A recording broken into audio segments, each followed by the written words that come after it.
Hey everybody, welcome back to the Red Paw Podcast. Today I figured we'd continue on a subject that people care about, and that is recovery. We nailed that in the last couple of weeks, but somewhere along the lines, people have started believing that it means weakness. Have you ever thought that? I mean, sometimes if I missed that workout, oh man, you're weak, you missed your workout. Um, Slowing down doesn't mean laziness. And if you aren't constantly grinding, um, today's mentality about that is if you're not constantly grinding, you're behind. So that's what we're going to get into today. And today we have Dr. Eric Bunge once again with us. Hello, as everyone. The norm. Thank you. Yep. Yeah, thank you for joining. And let's just break this down. Let's get into why people feel guilty about resting. That's a thing, that guilt. What are your thoughts on that hustle culture? Well, in the environment that we have today, it's about maintaining. Um,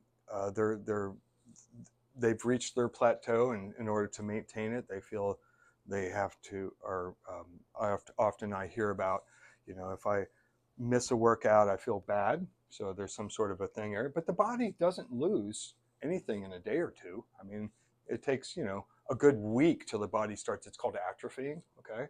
And by the way, if you do miss a week, say you go on vacation, and all of a sudden you notice some tightness or something like that, as the body atrophies from, if you're really, a hypertrophy is swollen up big, and as it starts losing that extra mass that you didn't need, you can feel some discomfort. But I think the thing that I see most common today is weight management.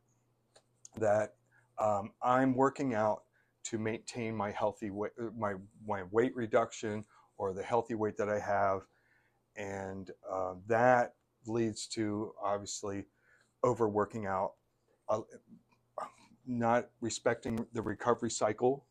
And as I talked about first, is that our bodies don't need to work out every single day, especially if we're already active. I mean, both him and I, we work pretty hard every day.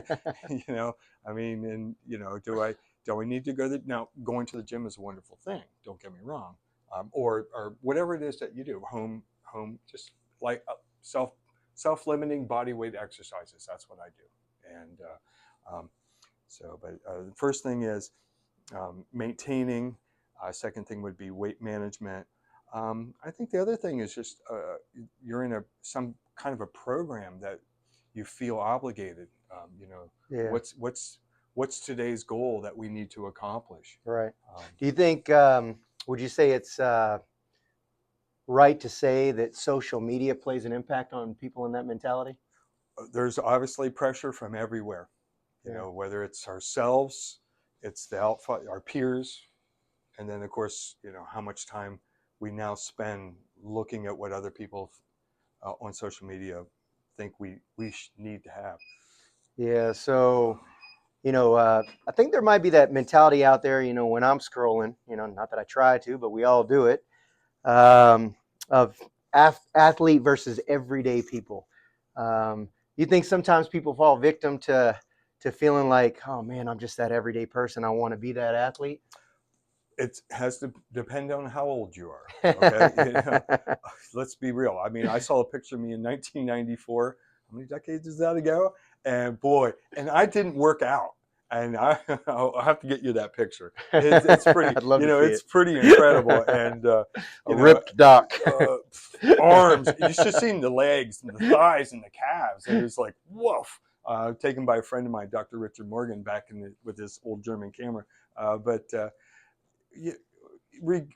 Regaining youth again is, but I think, if you're over 40, it's not so much about regaining youth. It's about protecting and respecting, and being able to keep meeting maybe new goals, try new things too, Yeah. Do you think people feel ashamed to recover sometimes? Do you think that they get in a shame mode?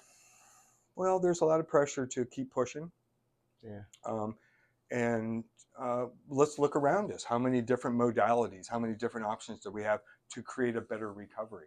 Mm-hmm. So obviously there is pressure somewhere around us to, we need to do this recovery. Um, and so, what all salesmanship, you have to create a need. So, in Right. some way, that must be a reality that there is a need created. I just not so much aware of it. Perhaps some are. Yeah, Certainly, trainers. 100%. Yeah. Let's chat a little bit about keeping score, the body keeping score. You Body will let you know. think people ignore pain because of the pressure that they want to just keep grinding? Absolutely, and not understand the pain cycle, okay, the inflammation cycle, and fight it, with anti-inflammatory things, which actually makes recovery slower. When you block that inflammation cycle, the inflammation cycle is the recovery cycle of our body. That it creates the lattice work that creates the rebuilding and creates the new the gains. And when you put some kind of a medication in there because you feel pain, that that it slows it down. Uh, I just had a lady that has been a patient for a long, long time, and she was in a softball tournament and really won. They won it, and then did her workout, and then she felt this rib pain, but it happened 3 days later. Okay. Now she does the bed and she does laser. She has her own stuff at home too. She has a spot treater, right? Um, and she didn't realize that you don't really feel it till 2 or 3 days later. Mm. And it's just because I have this clinical experience with all the car accidents and working with fitness people for all these years and stuff, that when you are older and then all of a sudden you don't realize that it was 3 or 4 days ago that something happened. You overdid an intercostal, or a lumbar muscle or a hip muscle or a shoulder muscle, and you're like, oh, what went wrong? Mm. So hence back to the idea that when you have a regular protocol that you're a fitness regime that you're doing, that recovery cycle is critical right from the every day almost. Let's on that point. You know, sometimes people just get into that workout mode, and like you just said, maybe they miss something. They've hurt themselves, but they don't realize it till later. If things go too long, how does the body eventually respond to them overtraining? Well, it depends on which paradigm of fitness we look at. There's the concept of compensations. If you'll start moving differently, Craig Liebenson and Rehab of the Spine, it's abnormal movement patterns, spotting those things, doing. So that's where a functional movement assessment, of which I've learned I don't know how many now, but assessing normal movement. Can you do, and also respecting. I can't get my hands to touch behind my back. Me getting my hands to touch behind my back is not a goal. Okay, it's not a goal. But abnormal movement patterns, compensations, as I said. Right. Um, if you're medicating, you're not going to realize that you could be degrading the joint surface. Mm. Okay, and obviously degenerative joint, DJD, degenerative joint disease, whether it's in the spine or any joint. Um, but sometimes that's the price I mean, for instance, the softball player, that mitt catching that ball for all these decades, she's got pretty wicked arthritis right here, Mm. which is trying to stabilize it because it is every, week after week of training. Um, and now she's like, hey, I'm done. I did great, but I want to move on to something else nowadays, because this is, it's getting harder to squish or collapse or flex the fingers.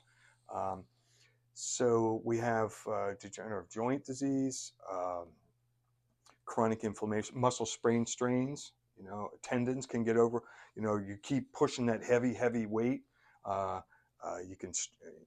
We've all heard about someone detaching their bicep. It just breaks off, because it's just too heavy or whatever. But also mental stress. Your body knows it way before you know it. It knows it way before you feel pain. The body's already trying to recover. Mm-hmm. Okay, the pain comes when it reaches a certain point. Um, you can run and run and run. Runners are a great example. It's like you can keep running and running and running and running, and you don't feel it. You don't feel it, and then all of a sudden one day, oh, what happened? My knee or my hip or whatever. and you're like, wow, it just happened. No, that's been building for a while. You might not even have degenerative joint disease or a torn tendon, but your body's, there's little surfaces between all these joints here, and they have a like Teflon coating, and that's why posture is so important. The neutral range of motions, and then allowing it to gradually, naturally increase in strength of the muscles stressing that joint, uh, so that it doesn't irritate it.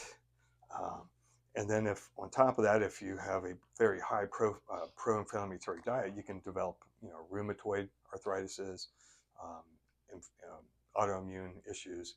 Uh, but way before you feel pain, if you're feeling pain now, it's something. Well, you might have overdone it all of a sudden at once. Absolutely. I just did, you know, 50 sit-ups and now my back hurts. Haven't done a sit-up prior to today, but now I'm gonna do 50. Yeah. Oh, straight legs deadlifts. Oh, there you go. That's. But when you're young, you can endure those things, and again, you recover extremely fast. But even youngins, anybody, high school or college, or late 20s or 30s, this red light therapy alternative is a great way to uh, recover and prevent. Certainly, if you do have an issue, slow the progression, if not prevent it, and in many cases, completely restore the strength that we had at some point. So Okay, it's a miracle. Yeah, the body, it's crazy if you allow your body to have what it needs, what it can do, But let's talk about recovery versus laziness. Back to that. Recovery isn't avoiding life, it's preparing your body to keep living it. Wouldn't you agree with that? Yeah, absolutely. Enjoy it. We're here to enjoy it. If you're staying fit, or you're just enjoying being active, it's your goal is to enjoy it. Your goal isn't to just enjoy it while you're big. Your goal is to enjoy it next year, in 5 years, in 10 years, or when you're 80. I know an 80-year-old bodybuilder, and he's like, whoa, I had to take it easy for a while. It's just too hard to recover. So it's the over have some confidence, look for the positives in yourself. It's not laziness. It's a matter of what is my motto: protect it and respect it and prevent. And enjoy. What would you say? Let's talk about, maybe 20 to 40-year-olds still in that prime time of life. What would you say some prime athletes do to make sure they're prioritizing their recovery? What are some of the main things? Well, it depends on your resources. This is what I think about myself. What resources do you have? And that's the beauty of having, especially like some kind of portable red light therapy, or whatever unit you have. There's no other resource that's out there. And then nutrition. I would focus on, especially something. With the Red Paw spot treater. Does it reach the dose that you need with the wavelengths that reach the deepest? That's the thing. You can.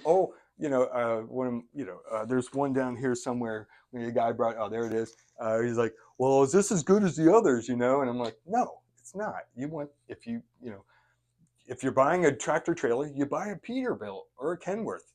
If you want it to drive 500,000 miles, Right. You know what I mean? Right. You get quality, but it has the torque and the power and the ability to do the job, and then convenience. Yeah. Convenience is things. Yeah. If we're but if especially if you overdo something when in some kind of routine you're doing, maybe you feel like weird knee pain or shoulder pain or wrist pain, whatever, the elbow, spot treat it right away. You can do it twice a day. Just mix it 6 hours in between.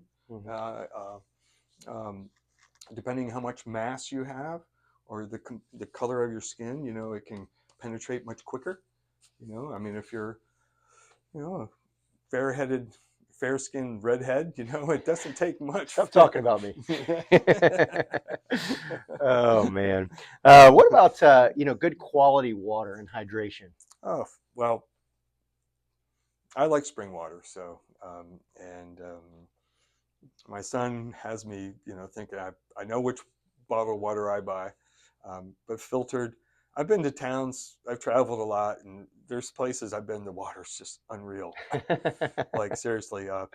But I've also been to the Yosemite and drank right out of the river up on top at Half Dome, No.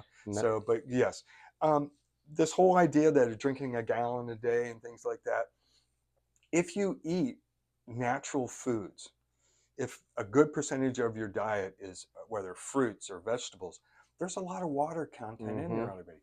You don't need to think about so much water when you're having high water content food.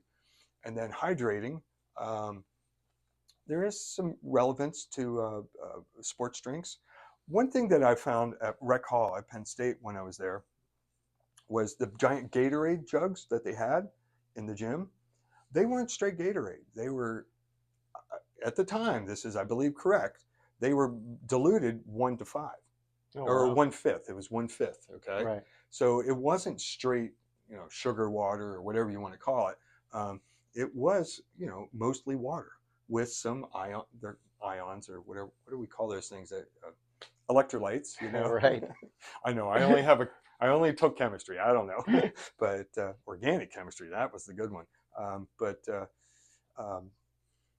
Keeping hydrated, especially now the summer's upon us, right? Yeah. Very important. Boy, all these guys that around here, we work in the heat, and air conditioning people next door, the automotive place next door, the people outdoors working, these guys buy cases of water. And UPS driver, these guys are gals, everyone, these folks.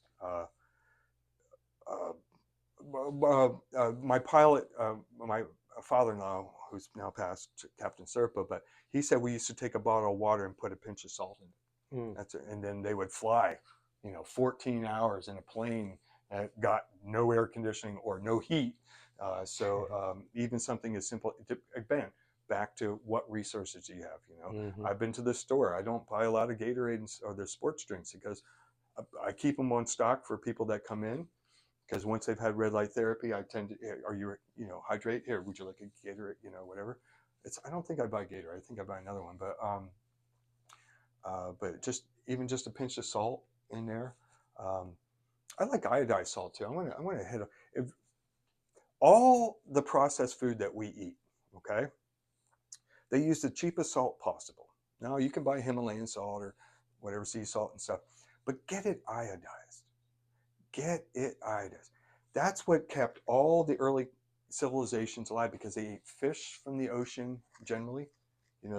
All the civilizations were around there was iodine from the ocean. Think about the Asian cultures. They heavy on. So if we're landlocked here or wherever it is, we use iodized salt. Okay, whatever, just simple table salt, whatever, but get iodine. That's an old chiropractic remedy too for thyroid issues. There's like really iodized. My grandma was big on that, and she swore by it. So I agree with you there 100%. And I'm telling you, thyroid dysfunction over 40, it's a bigger issue than you think. And actually, I've seen goiters dramatically reduce just on basic red light therapy. Oh wow. Yeah. You don't want a light dose. A light. Some places, shoulder, knee, you can go heavy, or the hip especially, or even the back. But the interior neck here, just set it here, while you're doing something, and shine it here. And I think we're seeing now that a lot of athletes are not worrying about eye protection. Now, I recommend it. We have all kinds of glasses that we use and all the time, because we get a little bit around the edges, so we see a little bit of red. So a little bit towards the eyes isn't necessarily a bad thing. Actually, it's kind of proven to be a really good thing. I do a lot of heavy research and stuff. All good things in balance, right? Yes, all good things in balance. All right. Well, we realize that modern life definitely can be overloading. A little bit of that. A lot of people sit all day. What's that do to you? We're not meant to sit. Sorry, we're meant to run around, gather. There's different body types, different body frames. There's many recommendations if you do sit. Say you work in an office and you have to sit. Getting up and taking a walk. When I drive long distance, every rest area I get out and walk around, look at the squirrels and birds, whatever. Go get a snack. Use the restroom. Um, I'm really fortunate as a doctor of chiropractic. I'm up and moving around all day long. I don't sit this much. This is probably as long as I'm going to sit for a while. Yeah, it's going to be a busy afternoon. But getting up and really good chairs. My son Eric, I don't know the name of it. I'll have to get it to you, but it's a little pricey, but at the same time, he's a pretty smart guy, and he says that's the chair to get. Yeah. I think in this modern world we live in with the overloading process, as we mentioned, people sit all day, but I think the mind is constantly going. You got notifications going off. You got this, you got that, phones ringing, this, that. It's just all over the Phone's place, going, you're looking at the screen, And I shuffling think, papers. wouldn't you agree that that can be quite stressful on the body? Of course, yeah. Life is it's not as easy. I mean, I'm 61. I think life was pretty easy back in the day. I mean, like when we raised the kids, it was like, I mean, we worked hard. Don't get me wrong, and we mowed her lawn and we cleaned the house and took care of mom's house and grandpa's, but it was just it was simpler. It was much simpler, and there's just too much coming at you now, and that's that's the big thing. It's overstimulation. Just go sit in a park and realize, even though there's stuff coming into your brain through your eyes and you can smell stuff and hear stuff, it's so much like less of it. It's more a neutral tone. There's a lot to be said today about like who, all the tones that you hear. That's why I feed the birds, because I'll just sit out there while I'm doing on the computer with paperwork and just hearing all the little different birds doing all their thing. It just somehow brings me back to zero. Reconnect you to the world. Reconnection. This world tends to disconnect us, doesn't it? Well, this they want your attention. Yeah. They want you. Even us, we want to provide something of value. Right. I mean, this is not, this is just, hey, this is good stuff. I mean, Yeah, I like 100%. being able to talk. I talk to people all day long, and I when quite often I'm like, I call home and I'm like, wow, I had a good day. I got to really share something of value. So enjoy it all. Just realize, take time off. Go for a hike. Keep the phone for the camera. There you go. Get some good pics. Keep the phone for the camera and the GPS, but maybe not so much. As you're walking. Just go to Penn State and you just watch everybody's just walking. They just walk across the streets. They're not even. They can't even. And I love walking across the street, seeing the different cars and. Oh, look at the anyway. I think that's one reason why, whether it be coming and laying in your bed or doing a red light in the privacy of your home, in the comfort of your home, the decompression you can experience from it, if you use it and allow it to be a tool in your life, just can be immense. The masks, or even the helmet. You're taking time to just disconnect. Put on something wonderful, not something fast beat, but look for something more spiritual. Spa music, whatever that may be. There's a lot. I'm not an expert in it, but I know the Hertz. Okay, I'm not going to go. I don't want to misspeak, but there's a lot of value to the the chants and the humming and and that's a good break. Yeah, I'm telling you, everybody loves sitting in the bed. It's just like or the chair even. But although the chair, they tend to sit there on their phones while they're on. Come on, guys, decompress, disconnect.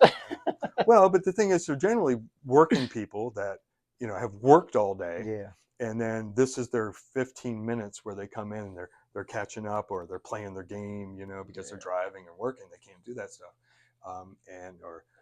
One guy watches his favorite anime, and so I dig it. You know, I That's mean, cool. I know I said the disconnect part, but I tend to agree with you in in part of that aspect. One thing we can't buy is time. And if there's something that we need to, get done that won't stress us out while we take in some red light, what a better time to do red light, because you're not adding more time to your life. You're just integrating it into your life. So good point, Doc. Yeah, appreciate you. I just watched a new Netflix series called The Burrows, and it was all about time and enjoying what we have, and then throwing with some really good sci-fi. Highly recommend it. 2 thumbs up. I haven't seen that, but Oh, I'll put it on the to-do. I love it. Yeah. What are some simple recovery habits people overlook? I think vitamins. Okay. Yep, vitamins. And of course, right now the hottest trend in everything is red light therapy.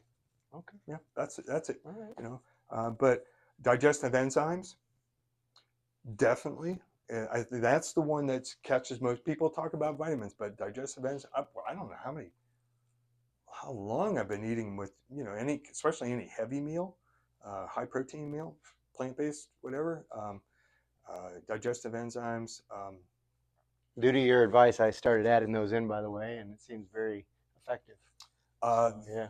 And it reduces the protein load that you have to consume, which then dramatically reduces the recovery needed by your digestive tract to digest that food. Right. And then after it's digested and assimilated, your kidneys to get those, you know why they're called amino acids? Because they're acids. Okay, they're acidic. Right. Okay, and to clean that out of you so you don't toxify, Yeah. dramatically reduces. So that's I think quiet time. I mean, this world has so many great parks. Just taking time, and not everybody wants to be friendly when you walk by them. But those who do, it's really nice to just, how you doing? Tip the hat, something like that. No, it's saluting people. I'm not in the military, so I don't salute, but I'll tip the hat or just offer a smile. You don't even have to say hello. You'd be surprised how often it's reciprocated, and it feels really good. And it's amazing what a reciprocative smile can do. Here we go. Puts We got the 2 of them here. Let's puts look here. Ready? the Here you go. Oh man, all right. So I think that through everything we've discussed so far, I think it's imperative that we let the nervous system calm down. And what you just mentioned, I mean, hikes, nature, things of this earth that can decompress us are just so important to allowing that nervous system that's so overloaded just to decompress, just to go breathe. Feels good, doesn't it? I'm a doctor of chiropractic. I'm a Palmer grad. Palmer was all about tone. High tone sympathetic, low tone parasympathetic. You're never in one. You're always going up and down. And then so that's why the adjustments and the posture, whatever that you call it, we keeping that tone without interference, without stress. Yeah. And so all these things are make life. Look at me. I'm even with everything. I feel pretty happy. Yeah, but not all the time. That's just called life. We do the best we can, right? It's a tough one. Yeah. It doesn't get, as Betty Davis says, getting old's not for sissies. So, so keep young as long as possible. Do everything we can to keep young. Yes, and do this. This is. I'm telling you. I mean, it works, and it's the hottest trend now. So. I think it's imperative that we realize that recovery is not separate from performance. It actually creates performance. Oh, it's part of performance. Yeah. Just like inflammation is part of performance. You go out, you create damage, the body has this response. It's called inflammation. That inflammation is what creates the strength. Yeah. And that recovery, any way that you can help it, is crucial. If your goal is a fitness plateau, step by step, 3 months here, 6 months there, 9 months here, a year here, whether it's a competition or whatever, checking the list. Keeping a checklist. Did I do this today? Did I do this today? And then after a while, it's just a routine, and you'll actually miss it if you don't do it. So Yeah. So talking about checklists, just to kind of go through what we've spoken about today, some of the things that allowing our body to recover does: better workouts, better mobility, less pain, more energy, clearer thinking, longevity, all these things if we just allow our body to recover. So it's just, recovery is not laziness. By far, it is the exact opposite. It gives us more to go on. And so, a final takeaway from today: if your body keeps asking for recovery, guess it's time to listen, right? I would say, hey, it's okay to take a little time off. I've worked out since I was a kid, and it's cycles.